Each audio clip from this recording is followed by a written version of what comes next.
Thanks for checking out this movie review video. This is for the 2020 film All the Moons. It's a Shudder original and it's coming to Shudder on Thursday, February 10th.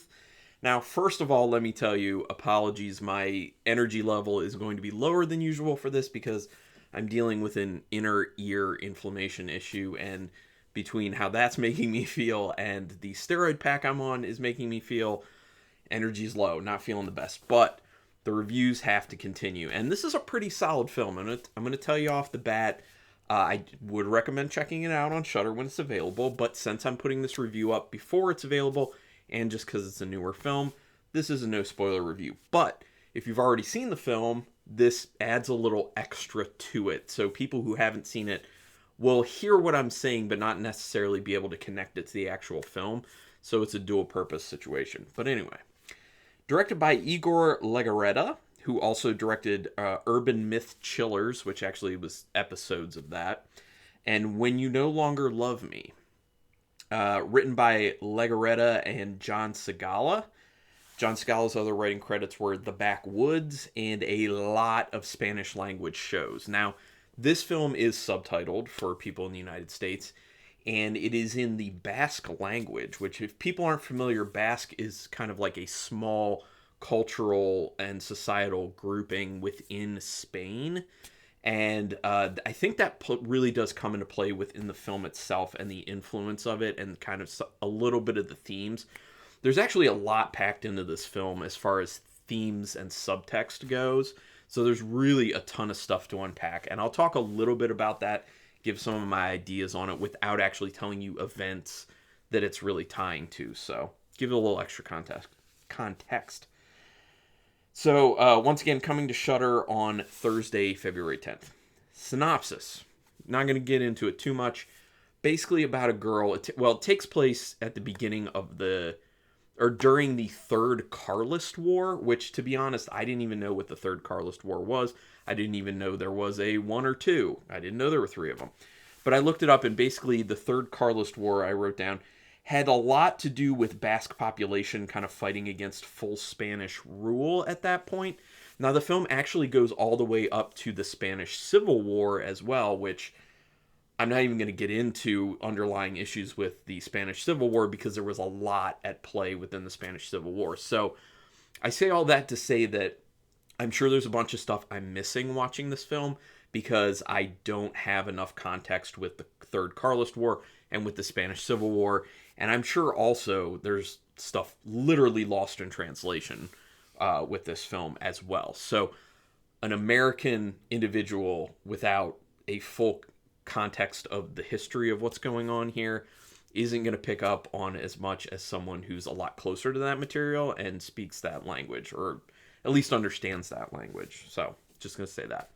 So anyway, that's when it takes place, and it's about a girl who is injured, and she comes across someone who's able to heal her up, but she is changed in a certain way. And it's all about her life after she's changed and how she tries to adapt to that and the people she meets and the relationships she forms. And it's very much about that character, but it's also about, their interaction with other characters. And that's where the interesting stuff comes into play. The danger and despair of the time is captured pretty well in the beginning of it. I think overall it's very kind of like drab, really kind of drab colors. It looks kind of like dingy. I would say gringy. Grungy, dingy. It kind of looks that. It's a lot of colors kind of seeped out of things to kind of get that kind of like dangerous, despairing feel to the film, which it is intentional. Although you do get moments of some lighter, more lush looking stuff. Something happens very, very early on that lets you know what type of horror this is, because it is a very particular type of horror film, and once you understand what it is, you understand some of the rules that will end up coming up, although they don't adhere to them fully. Like, this definitely is a film that kind of took something that's been used a lot before and kind of did its own thing with it, which I appreciate. I always appreciate that. There are a bunch of shots where camera work is a bit too shaky for my liking. Also, one sequence in particular that made me a little bit nauseous. Now, maybe part of that was the medication I'm on, kind of playing into that, but I'm not a fan of camera work being too shaky when it doesn't need to be. Like, literally, if it's a shot where we're just seeing characters and they're not like moving or there's nothing intense going on, we should be using a tripod. It should be very steady. There's no need for it to be moving around a lot. Now, that said, there are plenty of moments within the film where it is kind of shaky, and it's warranted because there is something intense going on. It's kind of a chaotic moment, and it adds to the feel of what's going on, and it makes it seem a bit more realistic for what the characters are going through. So that's fine. It's my issue with when we're just kind of like seeing a shot of some characters not, just talking, and there's nothing crazy going on. It should not be shaking. So, and in the one moment, like I was talking about, like shaking so insanely much that I was getting nauseous. Like, those are things that bother me. The other thing I want to say is, at least for a stint in this film, there's this obsession with really tight shots. Just framing these shots so tight, specifically on a character's face and their hands and what they're doing with their hands. Now, that's fine if you're like doing a cut of it here or there. But when you're doing an elongated sequence of so much like tight shots, it's like, whoa, like give me some, as a viewer, like give me some space. Let's move back. Like, you're too close. I actually want to see more of what's going on in this film, because honestly, there are a lot of amazingly good looking shooting locations in this film. It's beautiful. And when you take away those issues that I'm talking about, or like the shakiness and the extreme close-ups at times, which I said it was just mainly like a stint within the film, and then it got better. You take that stuff away, it looks wonderful. I mean, it's beautifully shot in so many ways. There are a lot of just wonderful, beautiful, emotion-inducing shots in this film, and it becomes obvious that there's very good directing going on here. There's very good cinematography going on here. It's just, there are some issues that pop up here and there, in my opinion. It's in the dark for a good portion of the film. No, not fully, but when they do that, they get the lighting right, which kudos to them, because I've seen so many films where there's so much darkness in it and you have a hard time making out what's even going on, and that's a big no-no. So big kudos to them for knowing exactly how to hit their lighting right so you can see everything you need to see within the film. It does not matter that stuff is in the dark. It's wonderful. There are some really beautiful shots done with drab color palette. Yes, I already talked about that. And it's a combination of how it's shot, the color palette that's chosen with it, but also the setting. Like I said, like some beautiful settings in this film that, I mean, makes me want to go to where they shot it. The acting is quite good. That's another thing. The acting is more than serviceable. It is quite good. And I want to say, especially, I hope I get this name right, Hazia Carneros? Hazia Carneros? Carneros. Really good.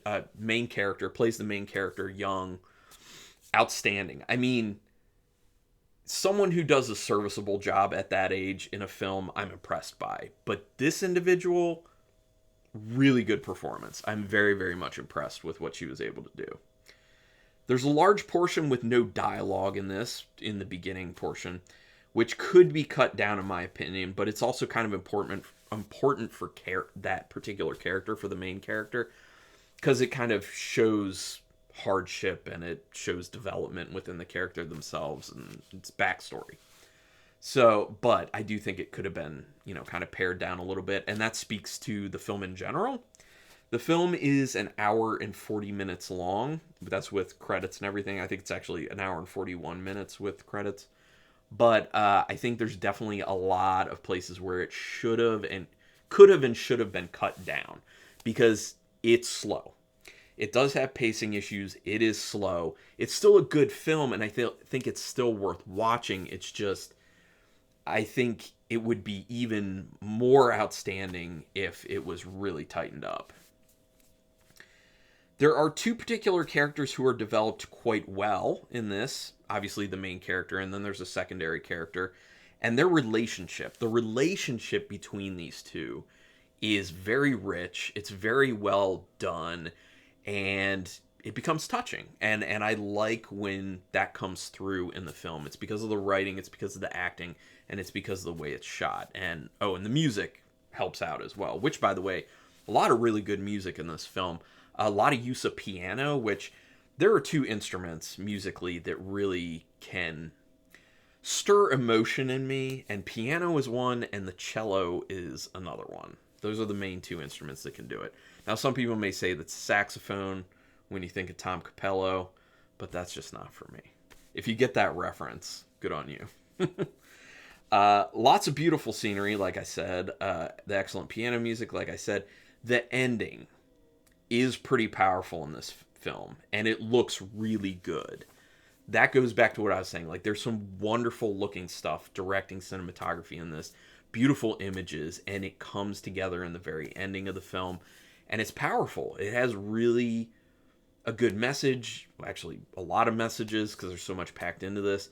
And yeah, you may feel some things. It's well done in the end. So yeah, that influenced my rating. And I'll tell you, I'm not going to tell you right now because I still have a few other things to say, but once I get to my rating, just know that because of the ending and how it was pulled off, that bumped me up a half star. Just saying. Once again, pacing is very slow, so if you cannot handle that, it might be tough for you. There's a deep theme of loss and finding what you've lost in other people. So I like that theme and how they use that within this film. There's also a point of dealing with the worst in life and actually embracing it, because that's such a human thing. Like, experiencing life is so many things. It's joy, it's pain, it's grief, it's elation, it's so much. And the feeling of it is at the core. So I think that's done pretty well in this film. It brings up a point of judgment and who you assume a person to be versus who they actually are, and kind of the issues of people kind of jumping to conclusions on, well, we know this one thing about this person, so we're going to make all these assumptions. So that's at play. And then the last thing I have to say is, I believe that there is an intentional analogy here with the forcing of Basque people to integrate into a society that isn't necessarily their own, and kind of like encapsulating the feeling of someone who is other, in a sense, coming into an already established society and trying to forge their way, but not being fully accepted, and also having a hard time feeling like they can connect. So, like I said, there's a lot packed into this film, so there's a lot to think about when you're watching it and afterwards. So out of 5 stars with half stars in play, I'm giving it a very solid 3.5 star rating.